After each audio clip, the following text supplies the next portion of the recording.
México es un lugar bastante diverso, donde los habitantes viven en alegría y se caracterizan por ello afuera de su madre patria. Pero también es un lugar místico donde cada rincón de su extensión conlleva una leyenda o historia paranormal que enriquece el folclore de nuestro país. En esta ocasión, verás una selección especial de historias paranormales de México. Espero que lo disfruten.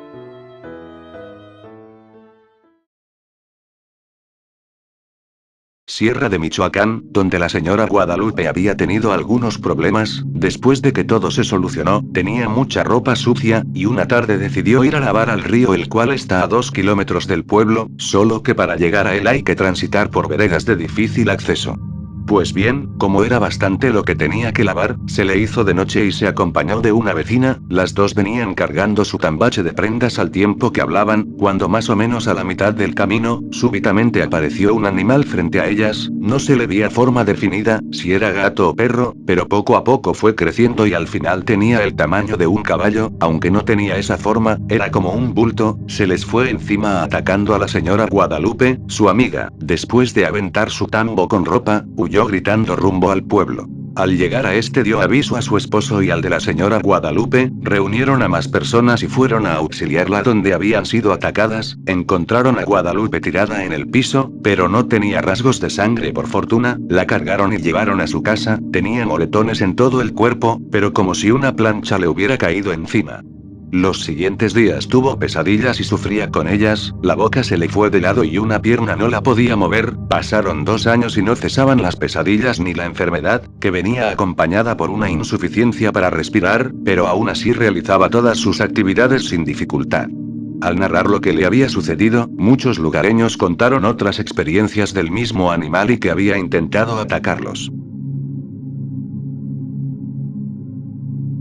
En muchas leyendas, se habla de que el propio cabello puede ser un poderoso elemento para forzar el destino con ciertos poderes sobrenaturales.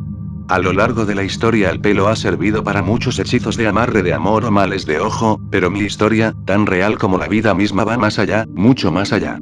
Cuando yo era solo un chiquillo, en mi pueblo había una niña llamada Melissa, quien era mi vecina, que tenía una larga melena rubia, tenía una enfermedad mental y la gente del pueblo la llamaba cariñosamente Ricitos de Oro. Ella era 2 años más grande que yo y, en el recreo, un grupo de chavales la tiraban del pelo y la arrastraban por la arena. Su madre fue a reclamarles. Esa misma noche ocurrió algo fantasmagórico. En casa de Melissa, mi vecina, se rompieron varios cristales de su ventana y unos extraños seres entraron. A la mañana siguiente, mi vecina ya no era la niña dulce de siempre, se la sentía fría y pálida y su cabello parecía haber oscurecido.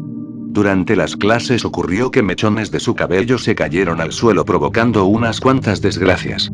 La profesora de guardia de mi recreo murió aplastada por una estantería en la biblioteca. Los chavales que torturaban a la pobre Melissa, se hicieron cortes de forma desconocida y a uno de ellos los atropelló un coche. Solo había una pista. Trozos de cabello de Melissa esparcidos por su pupitre. ¿Una maldición con el cabello? ¿O quizá esos seres la dieron ciertos poderes mágicos? Yo nunca lo sabré, he crecido y he madurado. Melissa se mudó hace 6 años a la ciudad y no he vuelto a saber nada de ella. En mi recuerdo queda vivo aquellas múltiples tragedias ocurridas en mi colegio: 3 muertes, varios heridos, derrumbamiento de un muro del gimnasio, agua contaminada, columpios rotos. Juzguen ustedes mismos. El padre de Pedro y él vivían muy felices en una finca cerca del norte de Veracruz, México. La historia que narraremos a continuación es totalmente cierta y real, aunque la misma sucedió en el año 1985, algo vieja, pero todos la han conservado como un hecho que nunca jamás van a olvidar en sus vidas. El padre de Pedro era administrador de un poderoso ganadero de Pánuco. El trabajo de acarrear el ganado era algo pesado. En un día muy fuerte, don Noel y su hijo Pedro decidieron quedarse en el ganadero, ya que no querían que les cogiese la tarde en el camino, pues el trabajo de hoy había sido más pesado que los anteriores, obligándoles a quedarse en el ganadero, aunque no tan preocupados porque tenían todo lo necesario para pasar la noche bastante cómodos. Los ayudantes, Pedro y don Noel, decidieron cenar haciendo una fogata en el lugar, conversando sobre todas las actividades que les deparaba la semana entrante. Pero Pedro captó algo muy extraño mientras ellos conversaban. Un fuego iba y venía en el potrero, algo aterrorizante, pero don Noel y los demás, lejos de estar despavoridos, estaban sonrientes. Todos apoyaban la teoría de que ese fuego punzante que iba y venía pertenecía a brujas que se paseaban por el lugar, ya era costumbre que los molestaran a esas horas, en especial en aquel lugar solos donde muchas ánimas les encanta pasear a horas de la madrugada. Aunque Don Noel se mostraba bastante seguro de sí mismo, Pedro no lograba conservar la calma, obligando a esconderse dentro del ganadero y protegerse con un pabellón. Las brujas eran capaces de oler el miedo, pero Don Noel, un simple mortal, podía oler el miedo de su propio hijo, cosa que le preocupó bastante. Por ello, entró al ganadero y fue por su hijo diciéndole: ¿De verdad crees que ese pabellón te va a proteger? Si las brujas te quieren hacer daño, basta con que sepan dónde estás para lastimarte, nunca demuestres miedo. Luego de esas palabras, Juan intentó dormir. Pero era imposible e inquietante sacarse esas cosas que había visto esa noche. En la mañana siguiente notaron que entre los trabajadores faltaba alguien. Este llegó con la ropa rasgada a desayunar tarde en el rancho, luego de que habían emprendido el camino largo desde el ganadero. A ellos les sorprendió su estado, sin embargo, Don Noel, que era quien daba la palabra, no dijo absolutamente nada y lo dejó pasar. Una noche Don Noel estaba durmiendo tranquilamente y le llegaron a tocar a la puerta de su casa desesperadamente. Don Noel. Necesito que atienda, por favor. El hombre salió asustado. ¿Qué pasa? Don Noel, debo decirle algo. El jefe de la comisaría estaba parado enfrente de la casa de Don Noel y con una mirada seria le dijo: Señor, uno de sus trabajadores, Juan, es un brujo, practica magia negra y se convierte en una especie de lobo todas las noches para asustar a nuestros hijos en el pueblo, además acosa a las mujeres y ya nos está volviendo literalmente locos. Le exigimos que lo despida y lo mande bien lejos de este lugar, o usted deberá enfrentar los daños que el hombre está causando. Don Noel se rascó la cabeza, y le dijo al comisario: Déjeme dormir y me paso mañana temprano por su oficina. Don Noel cumplió y fue temprano a la oficina del comisario, explicándole que si no le probaba que el que estaba transformado en nahual era el hombre, no estaba dispuesto a despedirlo de ningún modo. El comisario de la policía estaba consciente que Juan no se dejaría tomar pruebas mientras se transformaban, pero sí que estaban seguros que era él por la ropa que medio llevaba puesta como animal. Don Noel sí sabía que ese era un gran problema, pero no iba a despedirlo sin motivos. Él era justo y no iba a dejar que un simple hombre lobo dañara la imagen que tenía de uno de sus mejores trabajadores. Sin embargo, la gota que derramó el vaso para Don Noel, desafortunadamente le ocurrió. El Juan destruyó todo el trabajo que él mismo había hecho el día anterior. Lo peor es que dicho trabajo lo cobró ese día y se embriagó tanto que fue a su casa de dormir. Tanto le indignó a Don Noel esto que fue por su escopeta y marchó a la casa de Juan para propinarle la muerte. Don Noel tiene una mano justiciera demasiado severa. Qué gran sorpresa que al llegar a su casa se encontró con el comisario y un montón de gente a las afueras de la casa de Juan. No estaba ni siquiera en casa, pero Don Noel notó a lo lejos que entre los matorrales se estaba ocultando. Fue el único que lo vio mientras los demás estaban quemando la casa de Juan. El hombre emprendió en busca del animal y soplando tiros al aire para apuntarle y matarlo llegó a acertar. Pero cuando se acercó a mirar en donde había quedado el cadáver, solo encontró la ropa de su antiguo trabajador. Al amanecer todos estuvieron buscándolo, pero duraron varias semanas y luego pasaron años donde no lo volvieron a ver. Se dice que Juan, o el nahual, aún vive por estos lugares. Después de tanto tiempo este sigue todavía vivo, y lo peor de todo es que su vida se ha alargado. Los nahuales viven más que los humanos y como su hogar ha sido quemado, seguro que con él también se fue ese libro de magia negra que le permitía convertirse en un animal feroz.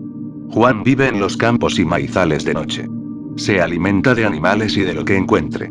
Si alguna vez te llegas a quedar una noche en los campos de México, recuerda nunca tener miedo y ni siquiera intentes protegerte de dicho animal, porque esta cosa puede percibir el miedo más que cualquier bruja, pues hablamos de un nahual que ha dejado de ser humano desde entonces.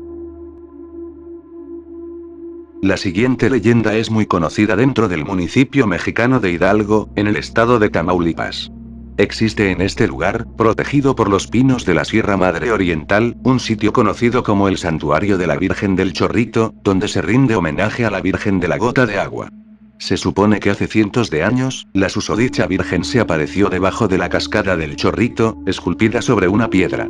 Desde entonces, los lugareños hicieron construir una iglesia en su honor y también es habitual que vayan hasta la cascada a dejarle algunas ofrendas, pues es una imagen muy milagrosa. Hace muchos años, una madre del pueblo estaba desesperada por el estado de salud de su hijo. Al niño le habían diagnosticado cáncer y ella no tenía dinero para pagar por el costoso tratamiento que debían suministrarle en la ciudad. Una de sus comadres le aconsejó que acudiera de ver a la Virgen y le pidiera un milagro. Eso sí, tenía que darle algo a cambio. La mujer acudió a la cascada y tras pronunciar una oración, le hizo una promesa a la Virgen. Si permites que mi hijo recupere la salud, me ocuparé de que se haga monaguillo y se dedique a servir en tu iglesia. Poco tiempo después, milagrosamente, el infante se recobró de su enfermedad. Los médicos se quedaron perplejos al observar que todo rastro de cáncer había desaparecido, sin explicación alguna. Su madre era la más dichosa. Lamentablemente, pasaron las semanas y nunca se acordó de cumplir su promesa. Un buen día, ella y su hijo regresaron a la cascada junto con otros lugareños, pues eran las fiestas locales. A mitad de la celebración, el chiquillo se extravió y todos se organizaron en grupos para ir a buscarlo. Invadida por un mal presentimiento, la madre se dirigió a la gruta bajo la cascada donde habitaba la imagen de la Virgen. Lo que encontró allí la llenó de asombro y terror. A un lado de la Virgen se hallaba el cuerpo de su hijo, completamente convertido en piedra. No se sabe lo que ocurrió con la mujer después de semejante escena. Lo que sí, es que los pobladores de Hidalgo cuentan que lo que pasó con su hijo, fue un castigo por no haber cumplido lo que prometió. Y por eso, cuando ellos acuden a la cascada, nunca se olvidan de llevar un obsequio. En el norte de México existen historias tenebrosas, que han provocado curiosidad y miedo entre la gente por décadas. El estado de Monterrey es uno de los lugares donde más abundan los cuentos de crímenes y aparecidos. La siguiente historia transcurre en una casa muy antigua de la capital, ubicada entre las calles de Ocampo, actualmente Raimundo Jardón, y Diego de Montemayor, actualmente calle de la Presa. Justo detrás de esta construcción se alzaba la iglesia catedral. La vivienda era habitada por un hombre conocido como Don Fermín, quien, al morir, fue velado por su familia en la propia casa, como se acostumbraba en los tiempos de antes. Colocaron su cuerpo en un ataúd y encendieron algunos cirios para rezar por su alma. Muchos de sus conocidos llevaron comida al velorio, pan y café para degustar por la noche.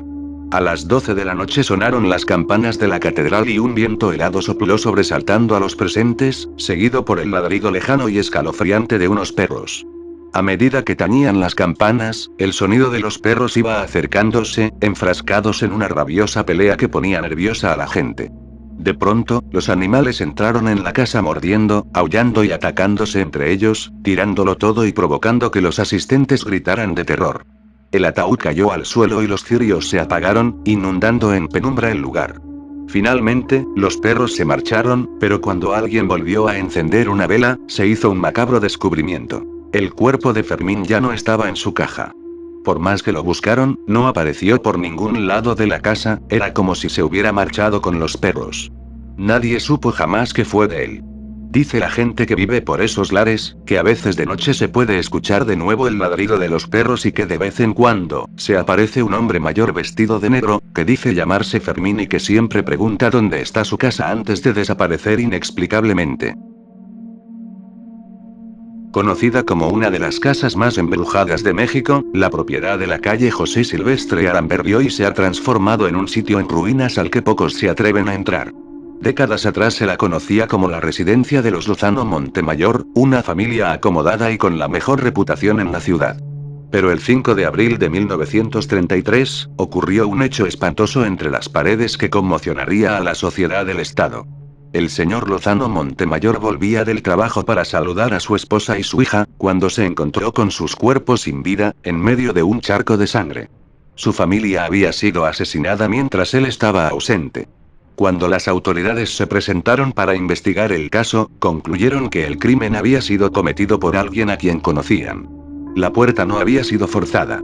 De pronto, el loro de la familia vio a los policías y se puso a gritar como loco: «No me mates, Gabriel. No me mates, Gabriel». Al darse cuenta de que el animal había sido testigo, los oficiales comenzaron la búsqueda de una persona cercana a los Lozano Montemayor que respondiera a ese nombre.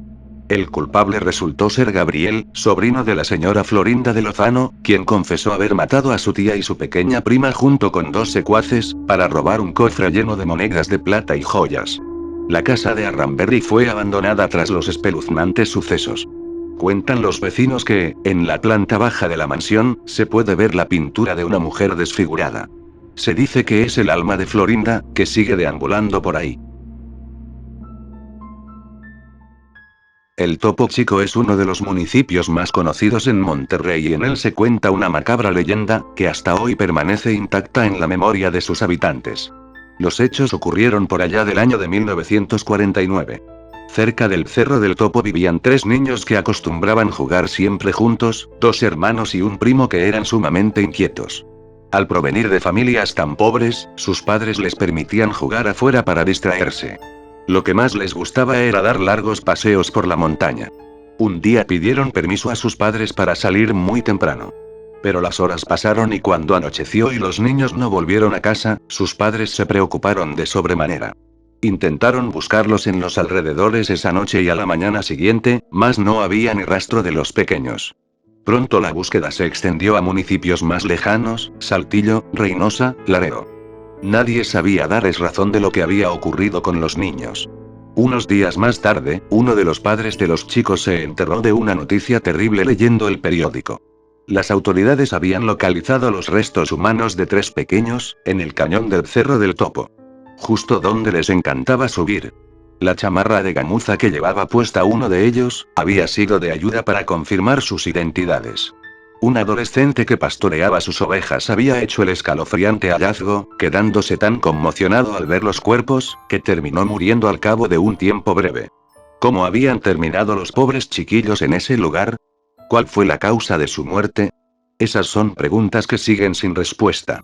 Se dice hace mucho tiempo, ese lugar era utilizado como campo de entrenamiento para el ejército, por lo que accidentalmente algunos soldados habrían dejado granadas sueltas. Probablemente los niños, al encontrarlas, las activaran sin saber del peligro y murieran al instante. Las personas del Topo Chico cuentan que, por las noches, cerca del cerro todavía se escuchan sus risas infantiles, seguidas por el impactante ruido de explosiones y disparos. Se dice que en México existe un campanario que permanece clausurado desde hace años, por el mal que habita en su interior. Nadie que lo ha poseído exactamente, ni de dónde proviene. Lo único seguro es que no es prudente entrar ahí bajo ninguna circunstancia. Cuenta la leyenda que lo del campanario se supo hace algunas décadas, cuando un viejo sacerdote llegó para hacerse cargo del lugar. Anteriormente había sido advertido sobre las tenebrosas cosas que ocurrían allí dentro, como fantasmas que se lamentaban por los rincones o la presencia de un hombre siniestro, vestido todo de negro y cuya sonrisa emanaba la más pura maldad. Él, aunque era un hombre de Dios, también se mantenía escéptico frente a las historias de aparecidos, por lo cual no le dio importancia. Hasta que una noche le tocó dormir en el campanario. Habían llegado a la casa parroquial varios clérigos que ya habían sido instalados en sus habitaciones. El obispo se presentó de última hora, por lo que él tuvo que cederle su dormitorio y tomar sus ropas de noche para irse a dormir al campanario. Una vez allí, subió hasta el último piso y se entregó al sueño. Las campanas señalaron la medianoche. Un grito desgarrador despertó el obispo y al resto de los sacerdotes, quienes sobresaltados salieron a ver qué ocurría. El padre estaba saliendo del campanario con los pelos de punta y la más pura expresión de terror en sus ojos. Pero hermano, ¿qué pasa?